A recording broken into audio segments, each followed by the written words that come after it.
Hello baby, எங்க இருக்க? அப்படியே கீழே குனிஞ்சு பாரு. உன் ஹார்ட்ல தான் இருக்கேன். போன வைடி. எப்ப பாரு சண்டை போட்டுக்கிட்டே இருக்கிற. உன்னை லவ் பண்ணதுக்கு சும்மாவே இருந்துடலாம்.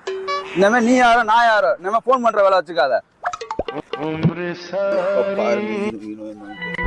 ஏன்டா என்னடா ஆச்சு? என்னமோ அவதான் ஓவியம் மாதிரி சின்ன சின்ன விஷயத்துக்கெல்லாம் சண்டை போட்டுட்டு இருக்கா மச்சான். அதனாலதான் பிரேக்கப் பண்ணிட்டேன். எனக்குன்னு தேன்மொழி களிமொழிலாம் கிடைக்காதா என்ன? ஏன்டா உங்களை மாதிரி ஆளெல்லாம் இருக்கிறதுனால தான் லவ்வுக்குள்ள மரியாதையே போயிடுச்சு. அந்த காதலை யாரும் மதிக்கிறதே கிடையாதுடா. காதலுங்கிறது சீசனுக்கு மாத்திட்டு போறதே கிடையாதுடா. என்னதான் பெரிய சண்டையா இருந்தாலும் அடுத்த நிமிஷம் பேசி சந்தோஷமா இருக்கதான்டா காதல். சின்ன சின்ன சண்டைக்கெல்லாம் பிரேக்கப்னு வந்துக்கிட்டு இனிமே அந்த பிரேக்கப்னு வார்த்தையை எடுக்காதீங்கடா. போயிட்டு அந்த பொண்ணுகிட்ட ஒழுங்கா சாரி கேட்டு பேசுறா. சரி மச்சான், காதலோட அருமை இப்பதான் எனக்கு புரியுது. உடனே போய் பேசுறேன்.